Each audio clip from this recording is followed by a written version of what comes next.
আলাইকুম, কেমন আছো? ভালো তো? আমি আজকে আমার তোমাদের জন্য একটা নতুন রেসিপি নিয়ে এসেছি। এটা কাঁঠাল মুচি নিয়ে তৈরি করা, কিন্তু এখানে বিভিন্ন রকমের শাক মিক্স আছে। বুঝেছো? এটা আমার মায়ের হাতের একটা ইউনিক নতুন রেসিপি, যেটা আমরাও প্রথমবার ট্রাই করেছি। চাইলে তোমরাও করতে পারো, ভালো লাগলে। তাহলে চলো দেখে নিই রেসিপিটা। রেসিপি শুরু করার আগে আরেকটা কথা বলে দিই, এটা কিন্তু আমার মায়ের বাগান থেকে তুলে আনা শাক। হ্যাঁ, বাবা একবার কিনে এনেছিল, ওটার ডাঁটাটা রোপণ করে দিয়ে আরো শাক হয়ে গেল yummy yummy tasty tasty formalin মুক্ত। দেখো আম্মু এই প্রসেসে কাঁঠাল বিচিটাকে আধ ভাঙা করে নিচ্ছে। কারেন্টের শাক দিয়ে রান্না হবে, এটাকে এত কুচি কুচি করে কোনো কাটার বা ভাঙার দরকার নেই। এটা এক দুই বাড়ি দিলে এটা এমনিতে থাকলে হয়ে যাবে। তো এখানে যে ছোট ছোট পিসেসগুলো হবে ওগুলা হচ্ছে সিদ্ধ করে ফেলবে আর কি। এভাবে করলে ছোলা মানে যে উপরে যে ছিলকাটা আছে ওটাও সহজে উঠে আসে। তোমরা চাইলে এভাবে করতে পারো।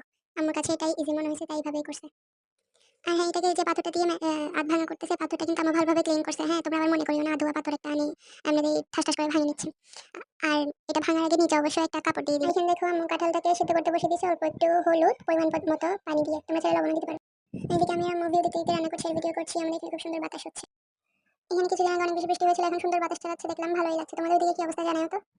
আর এদিকে ভিডিও দেখতে আমার একটা কড়াইয়ের মধ্যে পরিমাণ মতো তেল দিয়ে নিল, আর হচ্ছে একটা তেজপাতাকে ভেঙে নিল, তারপর হচ্ছে এলাচি, তারপর সামথিং কিছু গরম মশলা দিয়ে দিল। তোমরা চাইলে দিতেও পারো, না দিতে পারো। এরপর হচ্ছে পরিমাণ মতো কুচি কুচি করা পেঁয়াজ দিয়ে দিবে, এটা নিয়ে ভালো করে একটু কষা নিবে। আর এখানে এখন দেখতে পাচ্ছি আমার একটা ডিম ভেঙে দিয়েছে। এই ডিমটা দেওয়ার কারণ হলো রেসিপিটাকে একটু সবার করে রান্না থেকে আলাদা করা, অর্থাৎ ইউনিক একটা রেসিপির নাম যেহেতু দিয়েছি, উপকরণগুলোও তো একটু ইউনিক হতে হবে, তাই না? আর ডিমটা দিলে একটা ভালো ফ্লেভারও পাওয়া যাবে।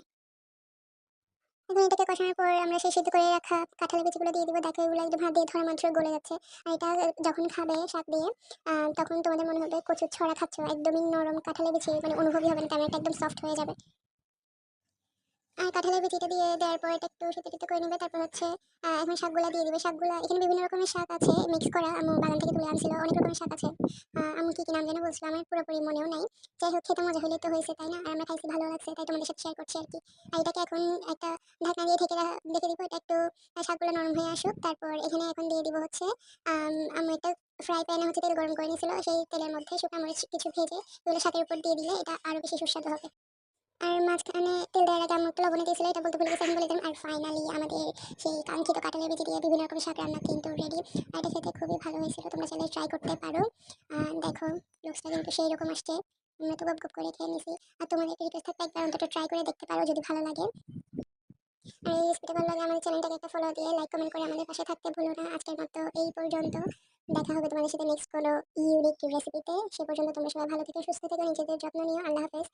হ্যাঁ, বাই দ্য ওয়ে, আমার একটা ইউটিউব চ্যানেল আছে, ওটা তোমাদের সাথে লিঙ্কটা কমেন্টে শেয়ার করে দেবো। মনে করো ওখান থেকে একটা চক্কর মেরে এসো।